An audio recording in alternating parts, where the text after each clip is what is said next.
بسم اللہ الرحمن الرحیم۔ السلام علیکم۔ بانو قدسیہ کہتی ہیں کچھ دیر پہلے ہلکی ہلکی بارش پڑی تھی، سڑک پر پھسلن تھی، آنے جانے والے خریداروں کے چہرے دھلے نظر پڑتے تھے، دکانوں کے آگے کت عدم شیشوں پر پانی کی بوندیں ہولے ہولے نیچے کو لڑک رہی تھیں۔ عورتوں نے بارش کی وجہ سے چادروں اور دوپٹوں میں سر ڈھانپ رکھے تھے، اب وہ بالوں کو اس بندے سے آزاد کرا رہی تھی۔ مردوں کے بٹوے اور سر کھلے تھے، مرد کہیں کہیں جیب سے ٹشو رومال نکال کر اینکیں صاف کرنے میں مشغول اور جوتے پر سے نمی اتارنے کے لیے پرانا رومال تلاش کر رہے تھے۔ بارش نے عارضی طور پر ساری خشک مٹی دھو ڈالی تھی اور بازار چمکنے لگا تھا۔ پھر بھی تنزیلہ کے لیے اچانک سارا منظر آؤٹ آف فوکس ہو گیا، لیکن ایک منظر کبھی بھی اس کی نظروں سے اوجھل نہ ہوتا، چرا چرا کر باتیں کرنے والی ساس جو ہر وقت ایسے بولتی جیسے خدا کے رازوں پر اسے ہاٹ لائن مل چکی ہو، چپڑ چپڑ سب کچھ کھا جانے والا شوہر جو کھانے کے علاوہ دنیا کی کسی چیز میں دلچسپی نہ رکھتا تھا، نہاری کہاں سے لانا ہے، بیسن بغیر تلی ہوئی مچھلی کہاں سے دستیاب ہوتی ہے، سری پائے کہاں سے بہترین ملتے ہیں، کشمیری چائے کیسے تیار ہوتی ہے، نان کلچے کی کیا کیا خوبیاں ہیں، اور تو اور وہ چائنیز کھانے، کانٹیننٹل پکوان، ایرانی کباب، ترکی پلاؤ کا بھی ایکسپرٹ ہو گیا تھا۔ اس کی دولت ہر سال نئی کار اور ہجوم دوستاں کی دعوتوں کے ناتمام سلسلوں میں خرچ ہوتی۔ دبئی کی کمائی کے باوجود ابھی تک وہ بھوکا ہی تھا۔ 22 سال کے بعد آج اچانک بازار، گھر، گھر میں بسنے والے تمام لوگ، حالیہ زندگی ساری آؤٹ آف فوکس ہو گئی۔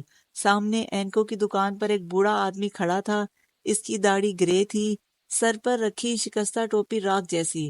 تنزیلہ بھاگ کر 4-5 سیڑھیاں چڑھ گئی، شیشے والے پش لکھے دروازے کو آگے دھکیلا۔ پتہ نہیں کیوں اسے خوف تھا کہ بوڑھا اچانک غائب نہ ہو جائے۔ 20 سال بعد وہ اس کو کھونا نہیں چاہتی تھی۔ بوڑھا کاؤنٹر پر کوہنی ٹکائے اینکو کے کچھ فریم دیکھ رہا تھا، کبھی وہ چکور فریم اٹھاتا، کبھی گول سرخ و سفید لائنوں والے سویٹر میں ملبوس نوجوان۔ دکاندار کچھ اکتایا سا کہہ رہا تھا، اب چن بھی لیں بزرگوں، سارے نمونے تو آپ کو دکھا دیے، کوئی سلیٹی رنگ کا فریم نہیں، وہ فیشن میں نہیں بزرگوں۔ دکاندار نے بزرگوں ایسے کہا جیسے وہ اسے باسٹرڈ کہہ رہا ہو۔ تنزیلہ نے بوڑھے کی کمر پر ہاتھ رکھ کر اپنا سر اس کے کندھے سے لگا دیا اور بوڑھا اچانک اس جپھی پر خوفزدہ ہو گیا۔ اوہو تم، جی بالکل میں، اور کون؟ اچھا ہوا تم مل گئی، مجھے اینک کا فریم تلاش کرنے میں دقت پیش آ رہی تھی۔ یہ نوجوان کہہ رہا تھا کہ اب گرے فریم فیشن میں نہیں رہے۔ تنزیلہ نے اپنا بازو اس کی کمر میں حمائل کیا اور خاکستری بوڑھے کو کاؤنٹر سے ہٹا کر لیدر سے مڑے صوفے کی طرف لے گئی۔ دکاندار ان دونوں کو مصروف پا کر اینکو کے فریم سمیٹنے لگا۔ آپ کیسے ہیں؟ میں ٹھیک ہوں، اور تم کیسی ہو؟ وہ اپنی آنکھوں میں نمی سی محسوس کر رہی تھی۔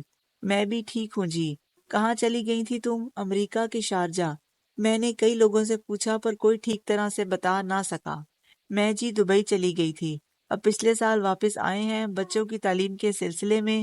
اچھا، بچے کتنے ہیں اور کیا کیا کرتے ہیں؟ 4 ہیں، 2 لڑکے 2 لڑکیاں۔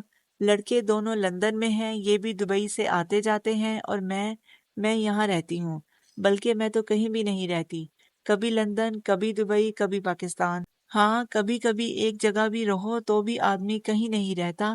بچیاں کیا کرتی ہیں؟ بڑی تو میڈیکل میں ہے اور دوسری نے ابھی FSC کیا ہے، تنزیلہ نے جواب دیا۔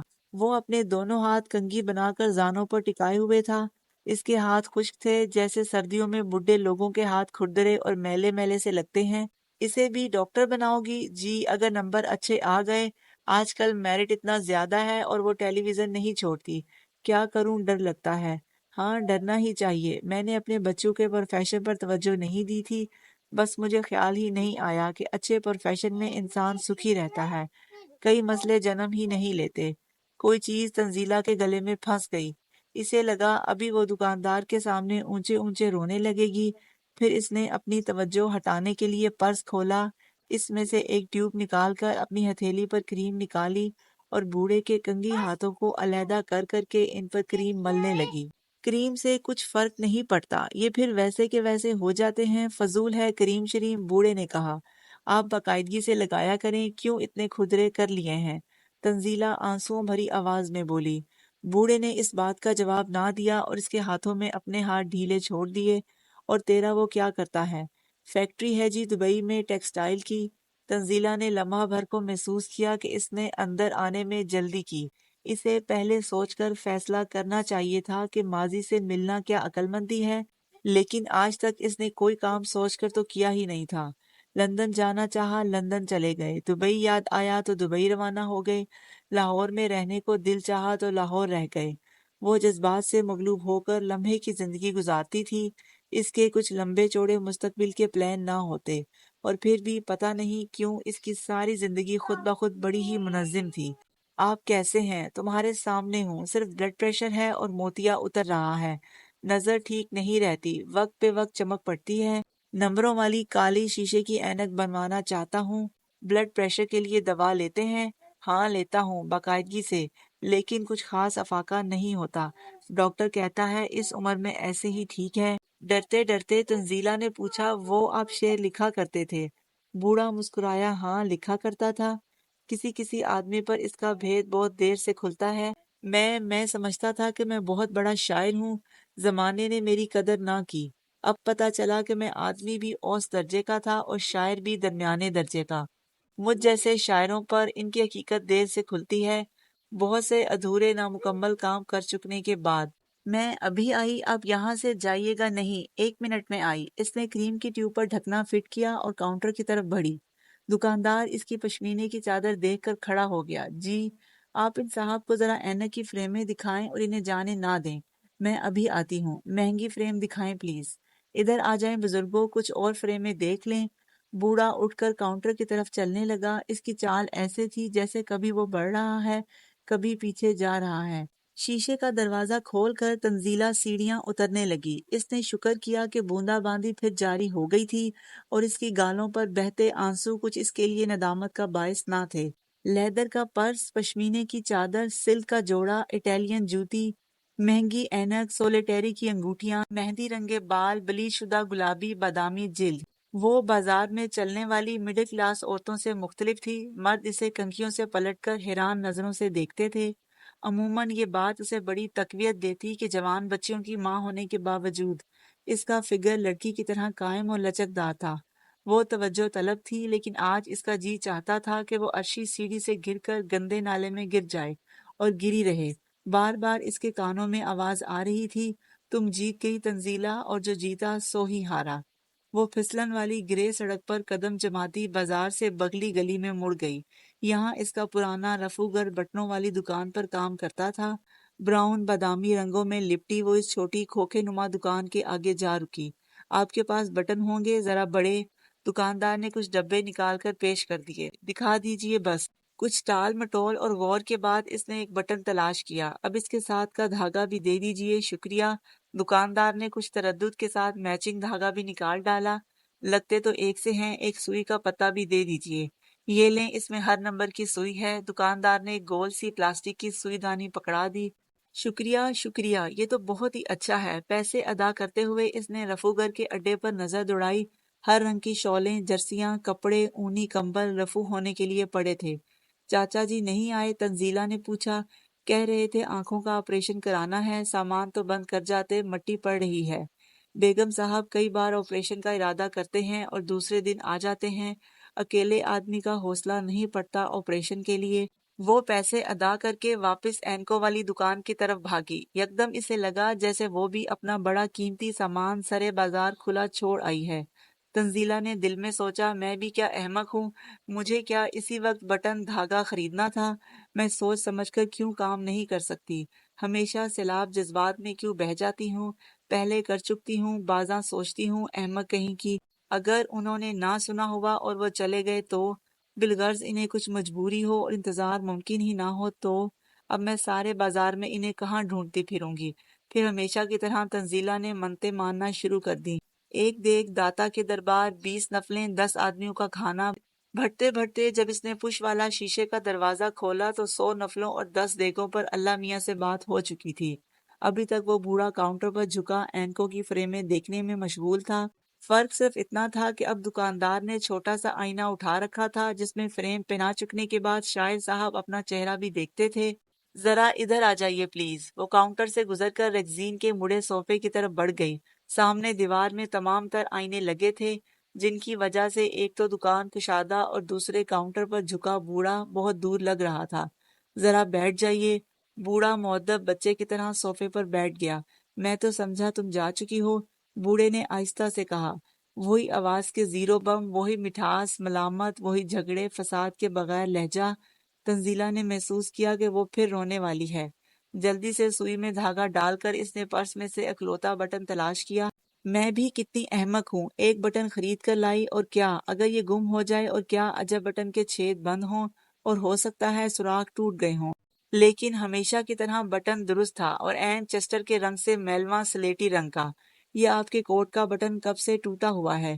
بوڑھے نے اپنے کوٹ کے کاج والی سائڈ پر ہاتھ پھیر کر پوچھا۔ اچھا بٹن ٹوٹا ہوا ہے؟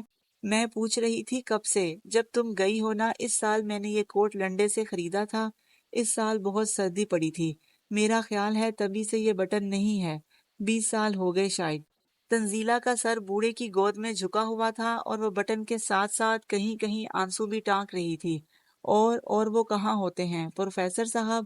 پتہ نہیں یہ سوال کیوں اس کے منہ سے نکلا۔ اس کا کیا کام تھا پروفیسر صاحب سے؟ اب 20 سال بعد وہ کیوں پوچھ رہی تھی اپنے پہلے شوہر کے متعلق؟ گھر پر ہی ہوتے ہیں، میں اوپر والی منزل پر رہتا ہوں پہلے کی طرح، اور وہ نیچے، ہم ایک ہی گھر میں الگ الگ رہتے ہیں۔ وہ کسی جانور کی طرح اونچی آواز میں رونا چاہتی تھی، پر اب آواز، آنسو سب خشک ہو چکے تھے۔ اور انہوں نے شادی کر لی میرے بعد دوسری؟ بوڑھا ہلکا سا مسکرایا جیسے تھک چکا ہو۔ شادی؟ شاعر باپ کا پروفیسر بیٹا کیا شادی کرے گا دوبارہ؟ میں شروع میں اسے کہا کرتا تھا، اب میں نے بھی اصرار چھوڑ دیا ہے۔ کہا کرتا تھا میں شادی کر کے کیا کروں گا ابا، ایسے ہی کسی اور کو بھی دکھی کر دوں گا۔ بھلا جب میں دنیا کما نہیں سکتا تو دنیا داری میں قدم کیوں رکھوں؟ وہ بھی میری طرح بڑے ہی اوس درجے کا پروفیسر ہے، ابھی تک 18ویں گریڈ میں ہے۔ اس نے تو موو اوور کے لیے بھی کوشش نہیں کی۔ پھر شام کو کیا کرتے ہیں پروفیسر صاحب؟ میں شعر لکھا کرتا ہوں، وہ ایک کتاب لکھتا ہے انسانی رشتوں پر، کہتا ہے مکمل ہوگی تو مارکے کی چیز ہوگی۔ دعا کرتا ہوں اس کا بھید نہ کھلے اس پر۔ کتاب بھی اوس درجے کی ہوگی۔ بٹن سے دھاگا علیحدہ کر کے وہ اٹھ کھڑی ہوئی اور کاؤنٹر کی طرف چلنے لگی۔ بوڑھا بھی گرے چیسٹر سلیٹی داڑھی کو لے کر اس کے پیچھے پیچھے آ گیا۔ مجھے دکھائیں آپ کو کون سی فریم پسند آئی ہے۔ بوڑھے نے ایک گرے رنگ کی فریم اس کے ہاتھ میں تھما دی۔ تنزیلہ نے فریم دیکھ کر دکاندار سے پوچھا یہ کتنے کی ہے؟ 2500 کی۔ کتنے کی؟ بوڑھے نے پوچھا۔ 2500 کی سر، بیگم صاحبہ کہہ گئی تھی مہنگی فریمیں دکھاؤ۔ آپ پیک کر دیجئے۔ تنزیلہ نے پرس کھول کر 2500 کاؤنٹر پر رکھ دیے۔ یکدم اسے اپنے کندھے پر ایک ہاتھ کا لمس محسوس ہوا۔ ہاں بھئی، میں شاعر آدمی ہوں، مجھ سے کسی چیز کی رکھوالی نہیں ہوتی، بس تم کوئی 200-250 کی رینج میں فریم نکالو بھائی، میں تو کبھی مہنگی چیزیں اپنے گھر میں نہیں رکھ سکا۔ بوڑھے نے تنزیلہ پر نظر ڈال کر کہا، یہ کون سی مہنگی ہے ابا جی، آپ پلیز رکھ لیں پلیز۔ لے بھول گئی اتنی جلدی اپنے سسر کو؟ بھائی وہی نکال دو کالی فریم جو پہلے میں نے چنی تھی، شاباش وہی ٹھیک ہے۔ بڑا ناخوش چہرہ بنا کر دکاندار نے کاؤنٹر سے نیچے لگی ہوئی فریموں میں سے ایک کالی فریم نکال کر اینک کے کیس میں بند کی۔ تنزیلہ بولنے کے لیے تیار نہ تھی۔ اس نے اپنے پرس سے 250 نکال کر کاؤنٹر پر رکھے تو بوڑھے نے اپنا ٹھنڈا ہاتھ اس کے ہاتھ پر رکھ دیا۔ نہ بھئی، ابھی تمہارے بوڑھے سسر کو پینشن ملتی ہے، شاید اب مجھے سسر کا لفظ استعمال نہیں کرنا چاہیے۔ پروفیسر صاحب بھی مدد کرتے ہیں، ابھی نہیں، کبھی تمہارے پاس دبئی آؤں گا، وہاں مجھے خرید کر دینا۔ اینک کا فریم، شاید اب مجھے سسر کا لفظ استعمال نہیں کرنا چاہیے۔ وہ گمسم کھڑی رہی۔ اینک کی فریم لے کر بوڑھا 2 قدم چلا اور پھر اس کے قریب آ کر بولا، اچھا تنزیلہ، یہ تو میں پوچھنا بھول گیا، تم لوگ اکیلے رہتے ہو دبئی میں؟ ان کی اماں ساتھ رہتی ہیں؟ اور سسر نہیں ہے؟ بڈھا بابا تم سے جھگڑنے والا، تم سے محبت کرنے والا؟ نہیں جی، 22 سال ہوئے میرے شوہر کا باپ مر گیا تھا، میں نے تو انہیں دیکھا بھی نہیں۔ حالیہ سسر کو شادی سے پہلے ہی فوت ہو گئے تھے۔ وہ کہنا چاہتی تھی پہلا شوہر رہے نہ رہے، کوئی سسر کو تھوڑی بھولتا ہے کبھی۔ لیکن بغیر خدا حافظ کہے وہ دکان چھوڑ گئی۔ اچانک بارش پھر زور سے ہونے لگی۔ بانو قدسیہ کے مزید افسانے سننے کے لیے میرے ساتھ رہیے، میرے چینل کو سبسکرائب کریں اور بیل آئیکن ضرور پریس کریں تاکہ آنے والی ویڈیو کا نوٹیفیکیشن آپ کو مل سکے۔ میری دعا ہے کہ اللہ آپ کو آسانیاں عطا فرمائے اور آسانیاں تقسیم کرنے کا شرف عطا فرمائے۔ جزاک اللہ۔